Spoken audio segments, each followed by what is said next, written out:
In a small room, a glowing green screen lights the darkness. On it, lines of code, strange symbols and commands dance like magic spells. Most people would see nonsense, but to one young boy, these symbols represented power, creativity, and a gateway to a new world. That boy was Bill Gates. Today, his name is synonymous with wealth, technology, and philanthropy. He co-founded Microsoft, the company that put a computer on every desk and in every home. He became one of the richest men in the world, topping the list of billionaires year after year. And then, in a remarkable twist, he stepped away from business to dedicate his life to giving, donating billions to fight disease, reduce poverty, and improve education across the globe. But Bill's story is not just about success. It is about curiosity. It is about obsession. It is about a relentless drive to learn, to build, and to solve problems. From a shy, nerdy boy in Seattle to a visionary shaping the destiny of billions of people, Bill's journey is one of bold ambition, ruthless competition, and eventually, profound responsibility.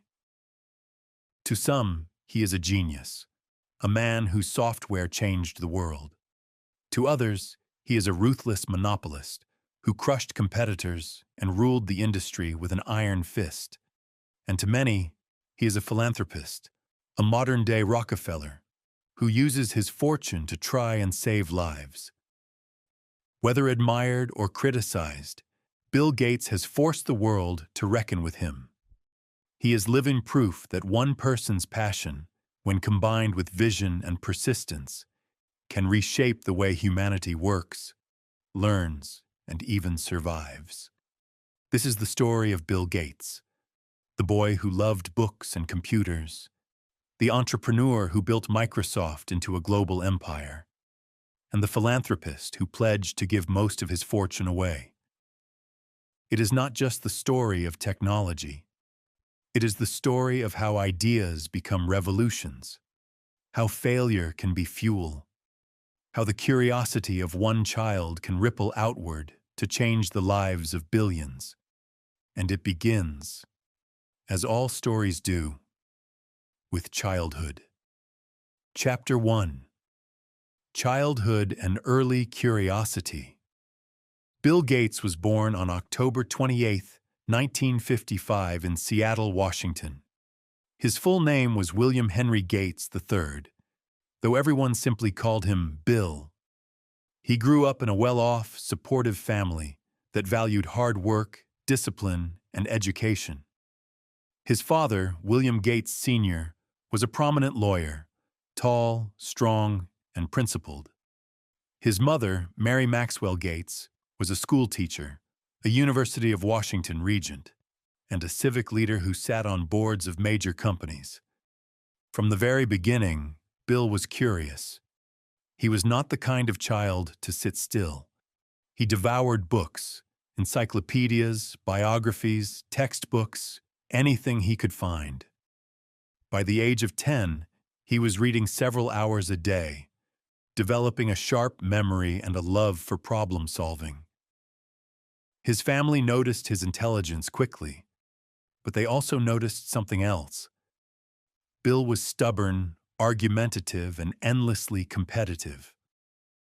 At school, he wasn't always the most popular kid. He wore thick glasses, spoke quickly, and sometimes seemed lost in his own world. But when it came to academics, especially math and science, he was unstoppable.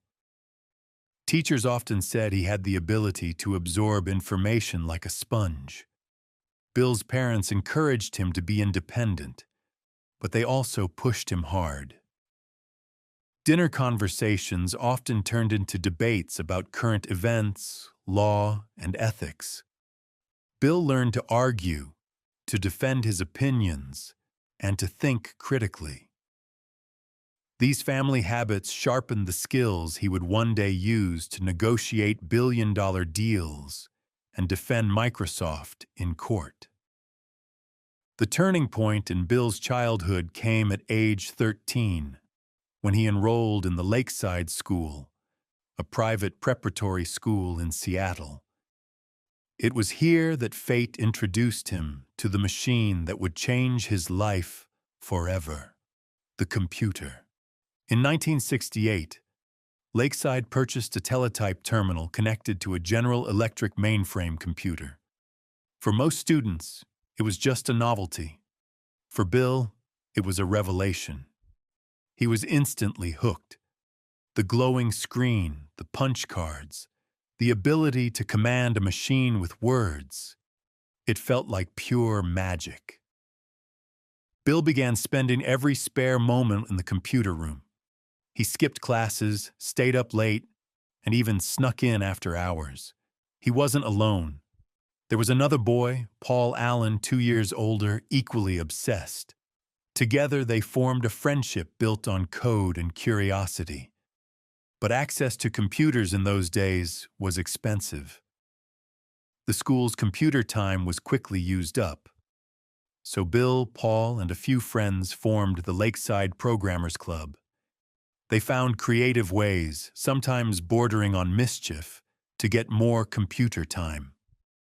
Once they discovered bugs in the system's software and offered to help fix them in exchange for free hours. Bill even hacked into the scheduling system to put himself in classes with more girls. He later admitted, "That's how clever I was." Despite the pranks, his talent was undeniable. By age 15, Bill and Paul had started their first business together. They created a program called Traf-O-Data, which analyzed traffic flow data from road counters. They sold it to local governments for a few $1,000s. It wasn't a huge success, but it was proof. Their skills could solve real-world problems and make money.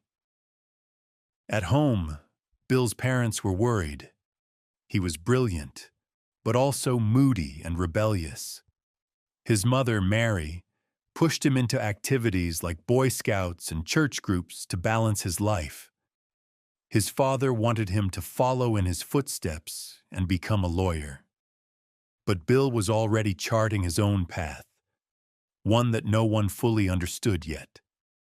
Looking back, those teenage years revealed the essence of Bill Gates: curiosity, competitiveness, and a willingness to break rules to push boundaries. He wasn't afraid to challenge authority, whether it was a school policy or a software license. He wasn't afraid to fail either. Traf-O-Data didn't make him rich, but it taught him how to turn passion into product and product into opportunity. Most importantly, it gave him a lifelong partner in Paul Allen, the friend with whom he would one day change the world. As Bill prepared to leave high school, the world of computing was still tiny, confined to big companies and universities. But Bill had already glimpsed its potential. He saw a future where computers would not just belong to corporations. They would belong to everyone. And with that vision burning inside him, Bill Gates stepped into the next chapter of his journey: college, destiny, and the birth of Microsoft. Chapter 2: Harvard, Friendship, and Dropping Out. In 1973, Bill Gates graduated from Lakeside School, one of the most prestigious prep schools in Seattle. He was just 17, brilliant, restless, and already dreaming of computers that could change the world. That autumn, Bill walked onto the campus of Harvard University, one of the most prestigious institutions in the world. At Harvard, Bill was supposed to follow a traditional path. His parents hoped he would study law like his father and one day become a successful attorney. Bill himself enrolled in pre-law courses, but it quickly became clear that his heart wasn't in it. Instead, he gravitated toward mathematics and computer science. Harvard in the 1970s was a hub of intellectual energy. The campus was buzzing with debate, discovery, and innovation. But for Bill, much of his time was spent not in lecture halls, but in the computer labs.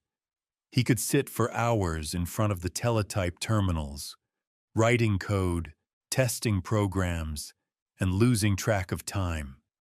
Despite his passion, Bill wasn't the perfect student.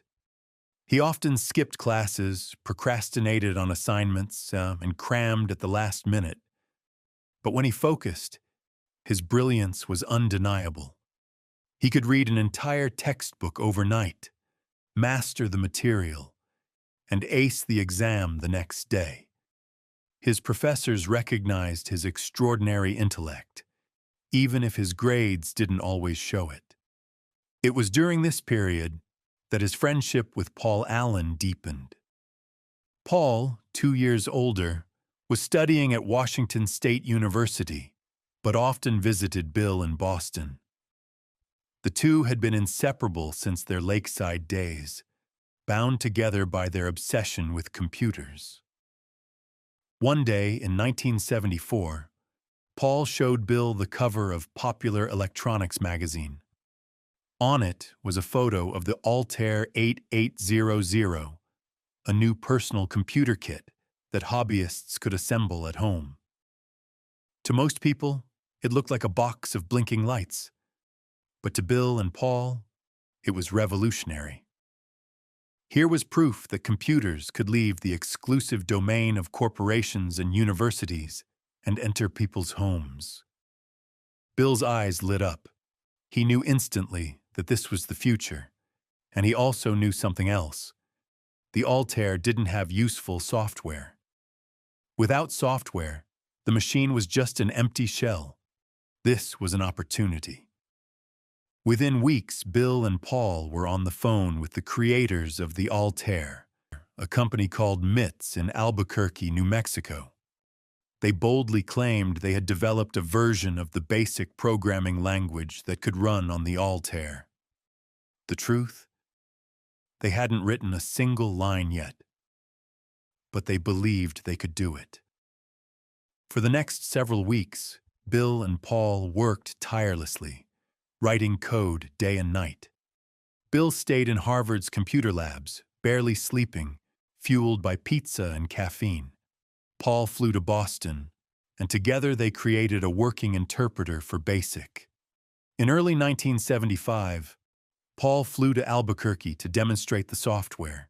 He loaded the program into the Altair 8800. The machine blinked, processed, and then, success. It worked. For the first time, a personal computer could run a programming language written by two young dreamers. MITS was impressed and offered them a deal. Just like that, Bill Gates and Paul Allen had their first major customer. This was a turning point. Bill now faced a decision. Continue at Harvard, one of the most prestigious universities in the world, or drop out and chase a dream that seemed uncertain, risky, and maybe even foolish. For most students, the choice would have been obvious. Stay at Harvard, earn the degree, follow the safe path. But Bill wasn't most students. He believed the personal computer revolution was coming fast, and if he waited, he would miss it. So, in 1975, at just 19 years old, Bill Gates made one of the boldest choices of his life. He dropped out of Harvard. Together with Paul Allen, he moved to Albuquerque to officially start their company. They called it Microsoft, a combination of microcomputer and software. At first, they lived modestly, working out of a small office, writing code and negotiating deals. Bill's parents were worried. Harvard was safe, Microsoft was risky, but Bill was determined. He later said, "If you are born poor, it's not your mistake. But if you die poor, it's your mistake." dropping out wasn't a failure. It was a leap of faith, a bet on the future, a decision to pursue passion over security. And as history would show, it was the right choice. Because what started as two young men writing software in a small office in New Mexico would soon become one of the most powerful companies in the world, shaping not only the future of technology, but also the future of humanity. Bill Gates had left Harvard behind, but he had stepped into his destiny. Chapter 3: The Birth of Microsoft. When Bill Gates and Paul Allen officially founded Microsoft in 1975, they were just two young men in their early 20s. They had no fancy office, no corporate structure, and no clear roadmap. What they had was a dream: to build software for the emerging world of personal computers. Their first office was in Albuquerque, New Mexico, close to the headquarters of MITS, the makers of the Altair 8800. The office was small, cluttered, and filled with stacks of manuals, pizza boxes, and piles of punch cards. Bill and Paul worked day and night, coding their version of BASIC for the Altair. They didn't care about appearances. They cared about performance. Bill quickly developed a reputation for being relentless. He was intense, argumentative, and perfectionistic. He would review every line of code himself, often late into the night. If something wasn't efficient, he would demand it be rewritten. Paul, calmer and more easygoing, balanced Bill's intensity with creativity and patience. Together, they made an extraordinary team. Their Altair BASIC was a success. Hobbyists and computer enthusiasts bought it eagerly, giving Microsoft its first revenue stream. But the real breakthrough came when Bill insisted that their software be licensed rather than sold outright. Instead of handing over the rights, Microsoft retained ownership and charged royalties for each copy. It was a bold decision that set the foundation for the company's future empire. In 1979, with personal computers spreading beyond hobbyists to businesses, Bill and Paul moved the company from Albuquerque back to their hometown of Seattle, Washington. They dropped the hyphen from the name, officially becoming Microsoft. By this time, Bill was fully in charge. Though Paul remained co-founder, Bill's intensity and sharp business instincts made him the driving force. He was no longer just a programmer. He was becoming a strategist. The IBM deal. The turning point for Microsoft came in 1980. That year, IBM, the giant of the computer industry, decided to enter the personal computer market. Until then, IBM was known for mainframes, huge, expensive machines used by corporations and governments. But the rise of companies like Apple and Commodore proved there was a growing market for smaller, affordable PCs. IBM wanted in, and they needed an operating system. Bill Gates saw the opportunity of a lifetime. Operating systems are the foundation of any computer. Without one, the hardware is useless. If Microsoft could provide the software for IBM's new PC, it would instantly become a major player in the industry. At first, IBM approached another company, Digital Research, but negotiations failed, so they turned to Microsoft. Bill, just 24 years old, sat across from executives of one of the world's largest corporations. Calmly and confidently, he promised that Microsoft could deliver the operating system they needed. There was only one problem. Microsoft didn't have an operating system.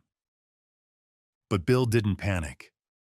Instead, he found a small company in Seattle called Seattle Computer Products that had developed a simple operating system called QDOS, quick and dirty operating system. Microsoft quickly negotiated the rights to buy QDOS for $50,000. They adapted it, refined it, and rebranded it as MS-DOS, Microsoft Disk Operating System. When IBM released its first personal computer in 1981, MS-DOS was its software brain. And here's where Bill Gates made one of the most brilliant business decisions in history. He did not sell MS-DOS to IBM. Instead, he licensed it. That meant IBM could use MS-DOS, but Microsoft retained ownership and could license it to other companies as well. This single decision turned Microsoft from a promising startup into a software powerhouse. As the IBM PC became the industry standard, MS-DOS became the language of personal computing. And because other manufacturers soon created IBM-compatible machines, Microsoft's operating system spread across the globe. The rise of a software empire. By the mid-1980s, Microsoft had become one of the most influential software companies in the world. MS-DOS was everywhere. Businesses relied on it, schools used it, and homes increasingly demanded it. Bill Gates, still in his 20s, was now the CEO of a rapidly growing empire. He was relentless in his pursuit of dominance. Inside the company, he pushed his employees to work long hours, often challenging them with intense questioning. He had a sharp memory, remembered details from every conversation, and was known to argue fiercely until he was convinced. Paul Allen, however, began to step back. In 1983, he was diagnosed with Hodgkin's lymphoma, a form of cancer. Though he recovered, he decided to leave Microsoft to pursue other ventures. The company he co-founded would continue to grow, but Bill Gates would now carry the weight of leadership alone. Windows on the horizon, while MS-DOS was successful, Bill saw its limitations. Users had to type commands into a black screen, powerful but intimidating for everyday people. Meanwhile, Apple had introduced the Macintosh in 1984, featuring a graphical user interface with windows, icons, and a mouse. It was intuitive, friendly, and far ahead of DOS. Bill realized that if Microsoft didn't adapt, it would be left behind. So he launched the development of a new operating system, Windows. Unlike MS-DOS, Windows allowed users to interact visually with their computers. It wasn't the first GUI, but Microsoft had one advantage Apple didn't: licensing. While Apple kept its software tied to Apple machines, Microsoft made Windows available to every PC manufacturer. It was a strategy that would define the next era of computing. By 1985, Microsoft released the first version of Windows. It was clunky, slow, and not immediately successful. Critics mocked it. But Bill didn't give up. He believed the graphical interface was the future, and he kept improving it year after year. Eventually, Windows would dominate the market, becoming the operating system for more than 90% of the world's computers. The young billionaire. In 1986, Microsoft went public. The stock sale made Bill Gates, at just 31 years old, one of the youngest billionaires in history. The boy who once spent nights hacking into school computers was now running a global corporation. But Bill wasn't interested in yachts or parties. He drove modest cars, wore simple clothes, and focused almost entirely on Microsoft. His obsession was not wealth. It was control, dominance, and the pursuit of his vision. As he once put it, "Your most unhappy customers are your greatest source of learning." Bill knew the road ahead would not be easy. Competitors were circling, technology was evolving, and as Microsoft grew, it would face new challenges, controversies, and battles. But for now, the foundation was set. The empire had been born. Microsoft was no longer just a small startup. It was the software king of a new age, and Bill Gates was its young, relentless ruler. Chapter 4: Building a Software Empire. By the mid-1980s, Microsoft was no longer a scrappy startup. With MS-DOS powering the IBM PC and its clones, the company had become the heartbeat of personal computing. But Bill Gates was not satisfied. He knew the world was changing, and if Microsoft wanted to stay ahead, it needed to evolve from command lines to something more human-friendly. The rise of Windows. In 1985, Microsoft launched the first version of Windows. At first, it was unimpressive. Critics mocked it as clunky, slow, and unimaginative compared to Apple's Macintosh. Many thought it would fail. But Bill Gates was patient. He believed deeply in the graphical interface. He pushed his teams to keep refining it year after year, version after version. By 1990, with the release of Windows 3.0, everything changed. Windows was faster, easier, and more attractive. It became a hit, selling millions of copies worldwide. For the first time, ordinary people could point, click, and drag instead of memorizing commands. Computing was no longer the domain of specialists. It was for everyone. The impact was seismic. Windows became the global standard. And because Microsoft licensed it to multiple hardware makers, unlike Apple, Windows spread far and wide. Soon, more than 90% of the world's personal computers were running Microsoft software. Bill Gates's vision of a computer on every desk and in every home was rapidly becoming reality. Microsoft Office, the killer app. But Bill wasn't content with just the operating system. He wanted Microsoft to dominate the software that people used every day. In 1989, Microsoft released Office, a suite of applications that included Word, Excel, and PowerPoint. At first, these programs competed with stronger rivals. WordPerfect for word processing, Lotus 1-2-3 for spreadsheets, Harvard Graphics for presentations. But Bill had a strategy: bundle them together. By selling Office as one package, Microsoft gave businesses and consumers a powerful reason to switch. Over time, Word overtook WordPerfect, Excel crushed Lotus, and PowerPoint became the universal tool for presentations. By the mid-1990s, Office was everywhere, in schools, corporations, and government agencies. Bill once said, "Software is a great combination between artistry and engineering."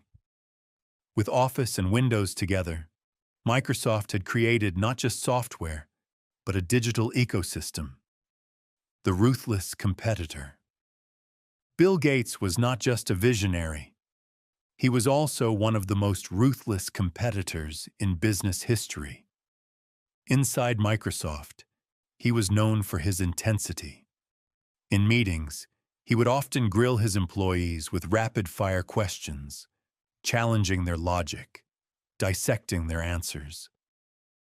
If someone made a weak argument, Bill would interrupt with a sharp phrase he was infamous for: "That's the stupidest thing I've ever heard." But this intensity drove results. Employees worked long hours, sometimes sleeping at the office. The culture was demanding, competitive, even cutthroat. Yet it also attracted some of the brightest minds in computing. People who wanted to be part of building the future.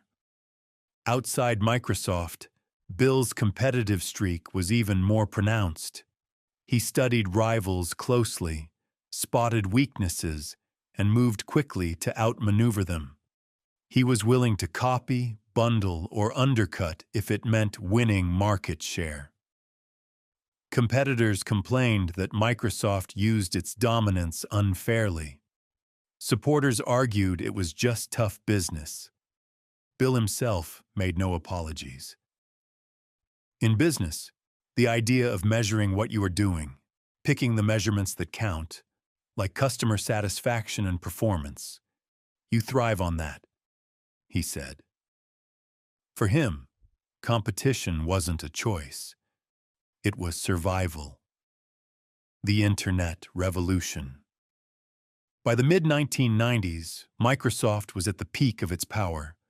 Windows 95 launched with a massive marketing campaign, including the Rolling Stones song, "Start Me Up." Lines formed outside stores. Within weeks, millions of copies were sold. Windows was no longer just software. It was a cultural event. But a new threat was emerging: the Internet. Companies like Netscape were creating web browsers that gave people access to the growing World Wide Web.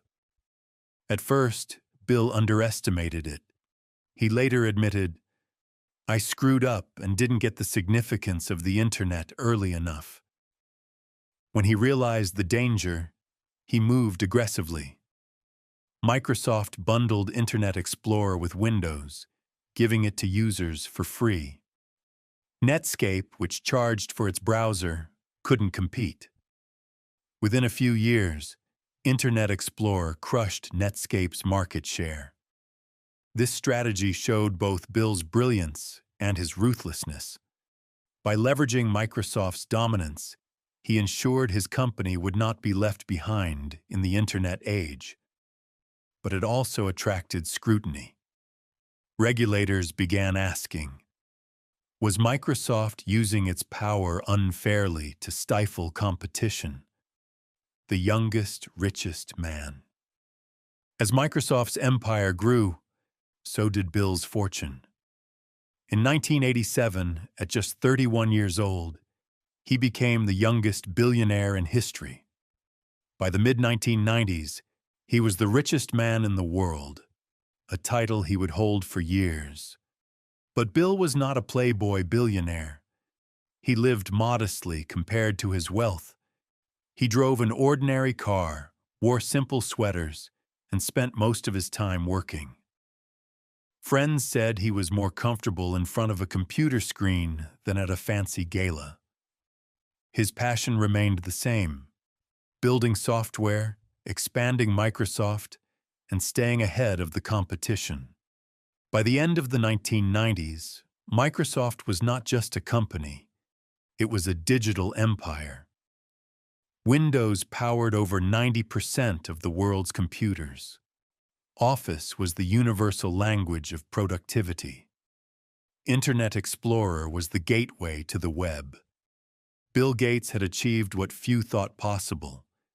He had turned his teenage dream of software into a force that reshaped the modern world. But with great power came great challenges. Competitors were furious.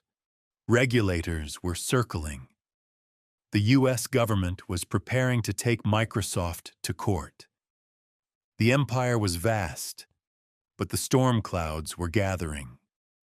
Chapter 5: Challenges, Competition, and Antitrust Battles.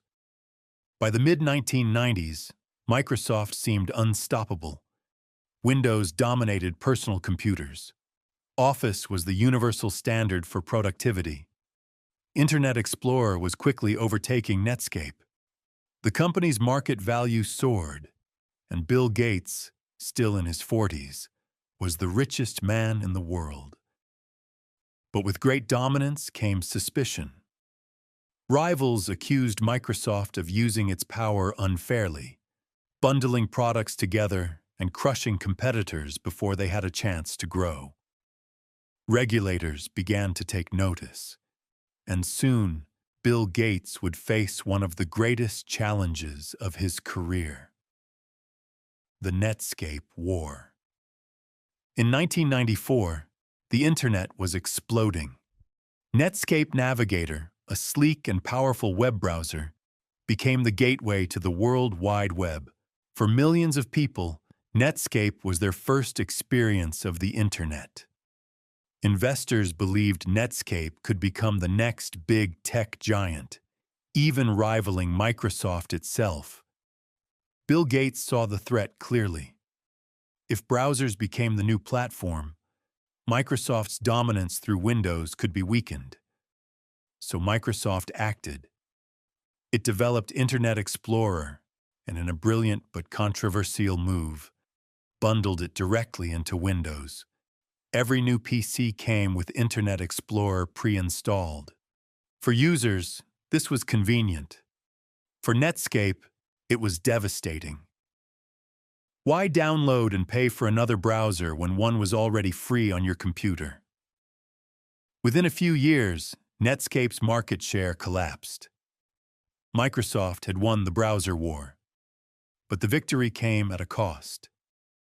Netscape complained to regulators, and the U.S. Department of Justice opened an antitrust investigation. The antitrust trial. In 1998, the U.S. government filed a landmark lawsuit against Microsoft, accusing it of being a monopoly and engaging in anti-competitive practices. The trial became one of the most dramatic in corporate history. Bill Gates, who had always been confident, even cocky in interviews, faced tough questioning. His videotaped deposition became infamous. He appeared evasive, combative, and arrogant. At times, he argued over definitions of simple words, frustrating both lawyers and the public. The media painted him as the face of corporate greed, a billionaire crushing innovation to protect his empire. For someone who had built his career on the image of a geeky, brilliant entrepreneur, the contrast was striking. The trial revealed internal Microsoft emails showing strategies to cut off Netscape's air supply and undermine competitors. To critics, this confirmed their worst fears. Microsoft wasn't just winning, it was suffocating the industry. The verdict. In 2000, the judge ruled that Microsoft had indeed violated antitrust laws. The initial remedy was extreme: break Microsoft into two separate companies, one for the operating system and one for software applications. It was a potential death sentence for the empire Bill Gates had built. For months, the future of Microsoft hung in the balance. But after years of appeals, the punishment was softened. Instead of being split, Microsoft agreed to restrictions and oversight to prevent anti-competitive behavior. It survived, but its reputation took a heavy blow. The cost of power. For Bill Gates personally, the trial was a turning point. He had always been admired for his genius, but now he was criticized for his ruthlessness. To many, he was no longer just the brilliant boy from Seattle who loved computers. He was the monopolist who crushed competitors and stifled innovation. Inside Microsoft, the culture began to shift. The company was still powerful, but the world of technology was changing. The Internet was growing beyond anyone's control. New companies, like Google, were rising. And soon, a little company called Apple would stage a comeback with devices that redefined the industry. A step back. In 2000, just as the antitrust storm peaked, Bill Gates made a surprising decision. He stepped down as CEO of Microsoft, handing the reins to his longtime friend, Steve Ballmer. Bill remained chairman and chief software architect, but his focus began to shift. For over 2 decades, he had poured his life into building Microsoft into a global empire. He had succeeded beyond imagination. But now, as the new millennium began, Bill was thinking about something else: how to use his wealth, power, and influence to change the world in a different way.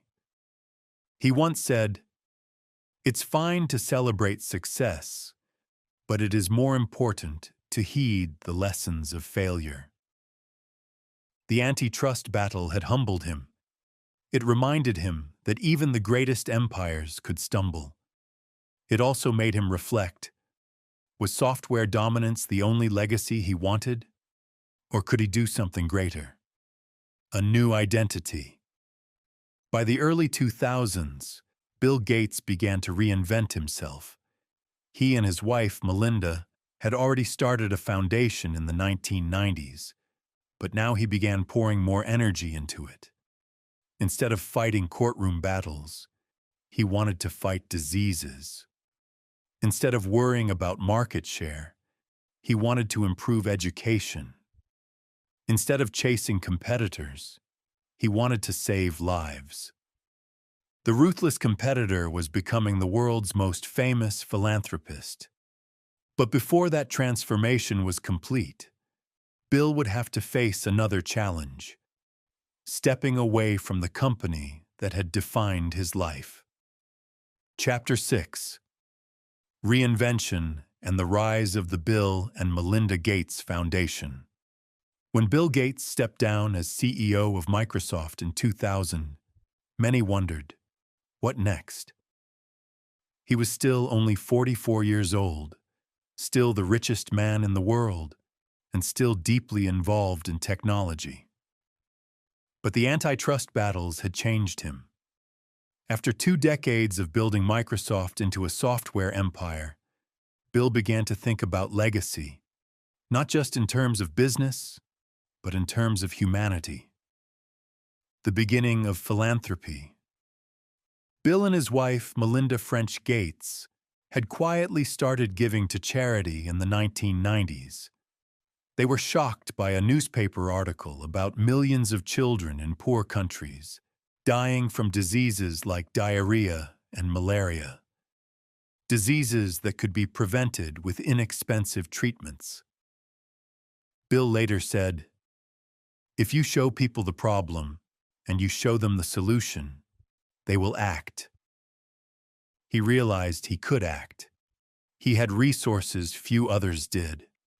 And if technology could change the world, why couldn't wealth be used to do the same? In 2000, Bill and Melinda merged their charitable efforts into a single entity, the Bill and Melinda Gates Foundation. Its mission was ambitious: to enhance healthcare, reduce extreme poverty, and expand educational opportunities worldwide. Unlike traditional charities, the Gates Foundation would be run like a business, with data, strategy, and measurable goals. Bill brought the same intensity he had used to dominate the software industry into philanthropy. Global health, fighting invisible enemies. The foundation's first major focus was global health. Millions of children in Africa and Asia were dying from preventable diseases. Vaccines existed, but were not reaching the people who needed them most. The Gates Foundation began funding vaccine programs on a massive scale. It supported organizations like Gavi, the Vaccine Alliance, which negotiated lower prices for vaccines and distributed them to poorer countries. Over the years, the foundation invested billions in fighting malaria, HIV, tuberculosis, and neglected tropical diseases. Results followed. By 2020, the Gates Foundation had helped vaccinate hundreds of millions of children, saving an estimated 13 million lives. Diseases like polio, once feared around the globe, were nearly eradicated in many regions thanks to their efforts. Bill, the software billionaire, was now being called the world's most powerful doctor, even though he had no medical degree, education, and opportunity. But the Gates Foundation didn't stop at health. Bill and Melinda also turned their attention to education. They believed that every child, no matter where they were born, deserved a chance to learn and succeed. In the United States, the foundation invested heavily in improving schools, promoting smaller class sizes, supporting teachers, and expanding access to technology. They also championed scholarships for low-income students, helping thousands attend college. Globally, they worked to bring educational resources to underserved communities, often combining technology with teaching. Bill believed that just as computers had transformed his life, they could unlock opportunities for millions of others. A different kind of competition. Bill Gates approached philanthropy the way he had approached business, with urgency, intensity, and a demand for results. He read endless reports, grilled experts, and asked tough questions. He wanted data. He wanted proof. He wanted to know what worked and what didn't. Some critics said his approach was too top-down, too controlling.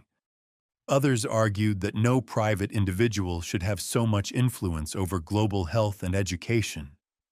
But even critics admitted the impact was undeniable. Bill himself addressed the criticism. "We're impatient optimists. We believe in taking risks. We believe in measuring results. And we believe the world can get better." The Giving Pledge. In 2010, together with Warren Buffett, Bill and Melinda launched the Giving Pledge, a campaign urging billionaires to commit at least half their wealth to philanthropy. Dozens joined, from Mark Zuckerberg to Richard Branson. The message was simple.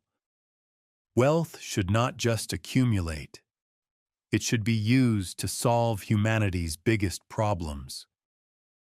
Bill was no longer seen only as the ruthless competitor from the Microsoft antitrust trial. He was increasingly seen as a philanthropist, a man trying to use his fortune for good. Challenges and transformation. Of course, the transition was not easy. Bill remained intense, often overwhelming foundation staff with his questions and demands.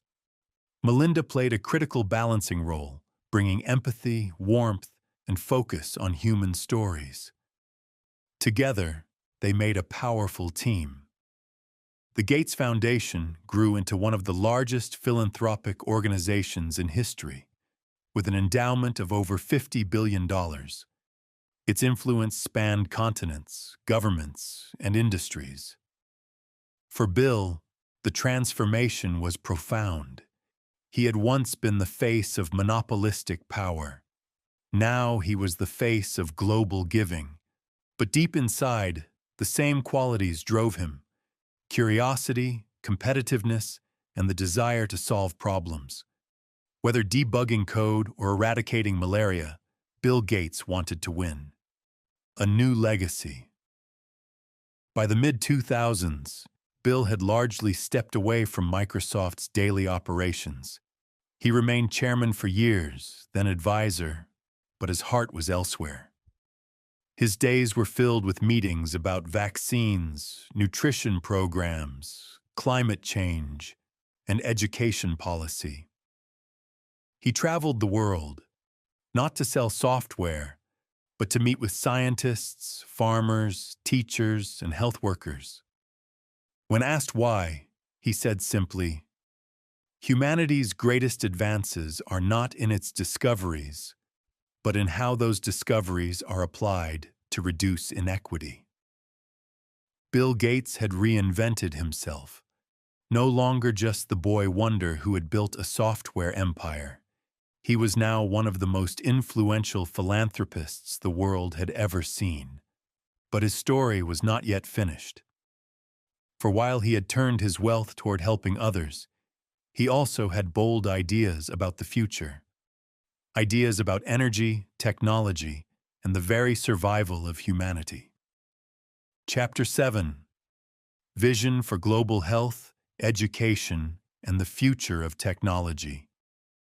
By the time Bill Gates entered the 2020s, he was no longer just the co-founder of Microsoft. He was something larger, something different, a global voice on the great challenges of our age.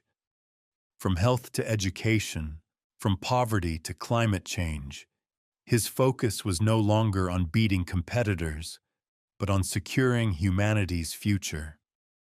Global health, preparing for the next pandemic. Even before the COVID-19 crisis, Bill Gates had been sounding alarms about the risk of a global pandemic. In a 2015 TED Talk, he declared, "If anything kills over 10 million people in the next few decades, it's most likely to be a highly infectious virus, not war." He was right. When COVID-19 swept across the globe in 2020, that warning suddenly felt prophetic. The Gates Foundation poured billions into vaccine research, diagnostics, and global health infrastructure. Bill became a central figure in discussions on how the world should prepare for future outbreaks. To him, the pandemic was proof of a larger truth. Humanity is connected. A virus in one part of the world can reach another continent in days. That means solutions, too, must be global.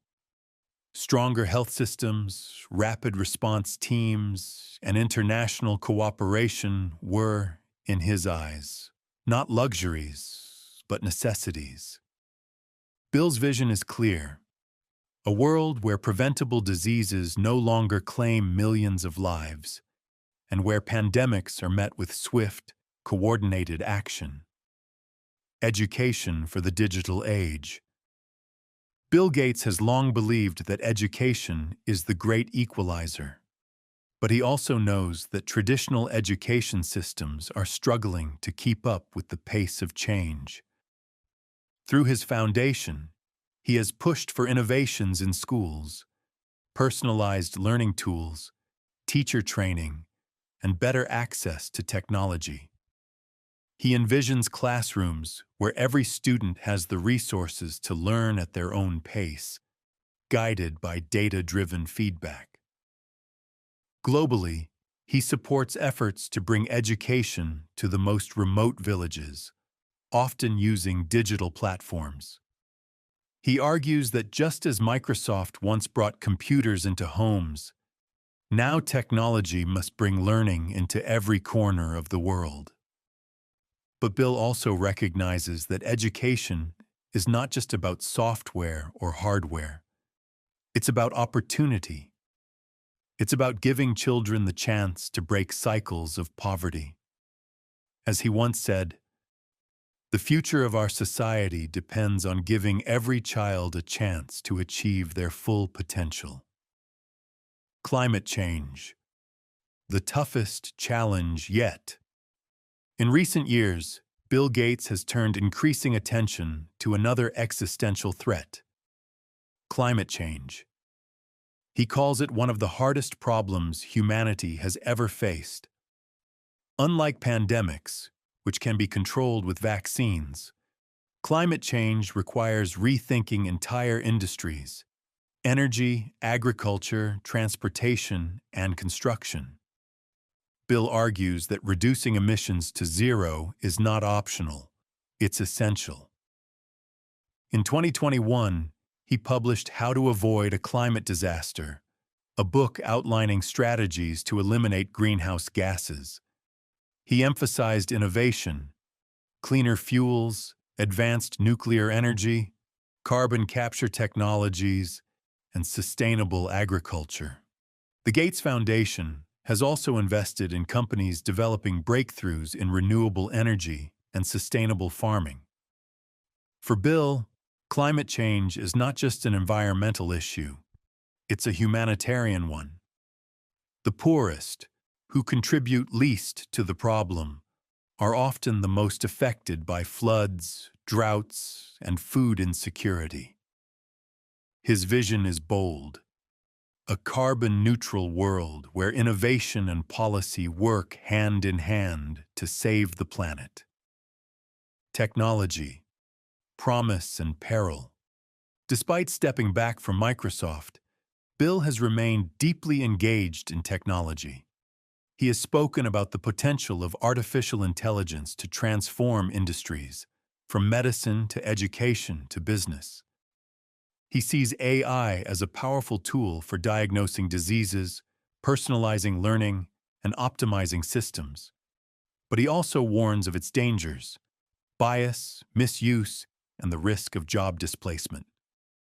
For Bill, the challenge is ensuring AI benefits humanity as a whole, not just a privileged few.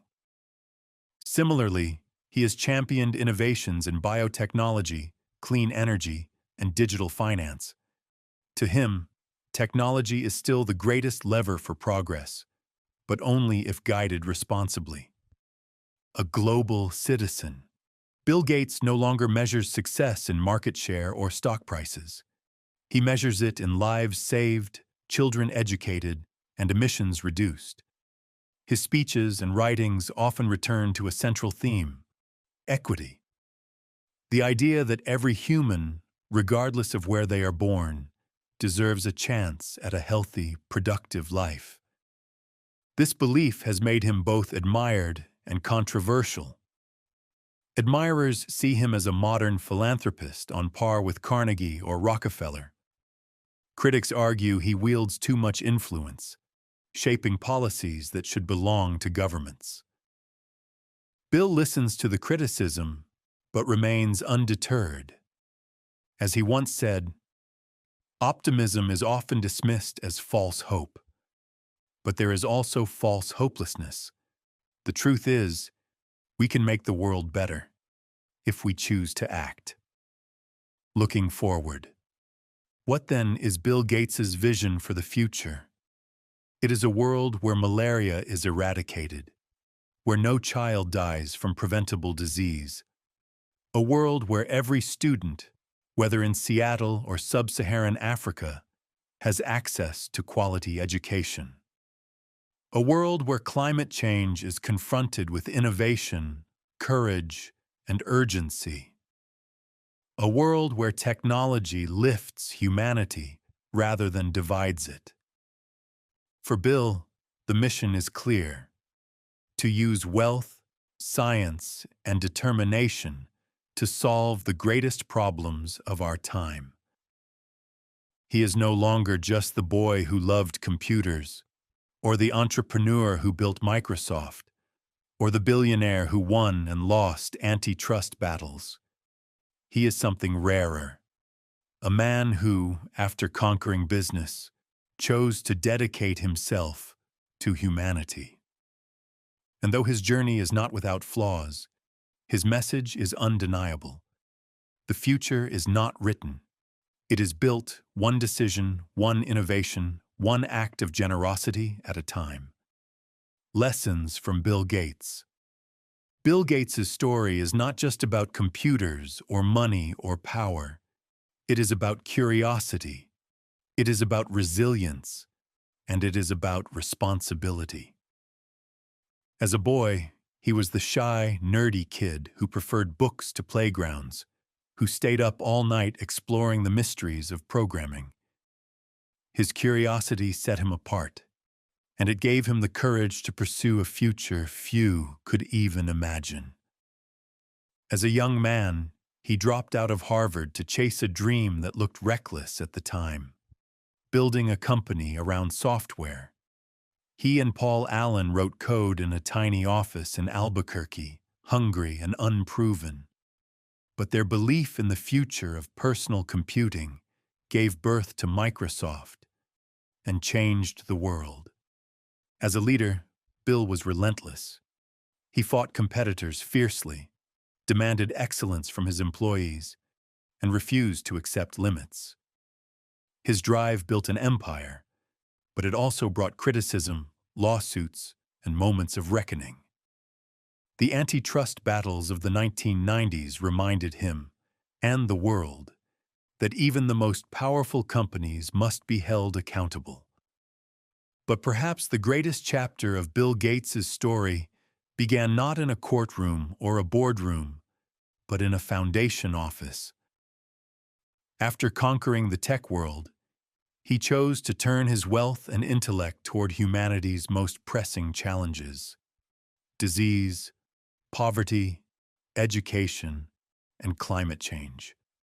Through the Bill and Melinda Gates Foundation, he helped vaccinate millions of children, reduce malaria and polio deaths, and expand educational opportunities across continents. It is here in philanthropy that Bill revealed another truth about success. Wealth alone is not the goal. The goal is impact. The goal is making the world better than you found it. So what lessons can we draw from his journey? Curiosity fuels greatness. Bill never stopped asking questions, never stopped reading, never stopped learning. Curiosity is not just a trait, it is a superpower. Take bold risks. Dropping out of Harvard, licensing MS-DOS instead of selling it, betting on Windows, all were risks that changed history. Progress demands courage. Competition can sharpen you, but it must be balanced with responsibility. Bill's relentless drive made Microsoft dominant, but it also showed the dangers of unchecked power. True leadership learns from both victory and failure. Give back. At the peak of his wealth, Bill chose not to retire to luxury, but to commit to solving humanity's greatest problems.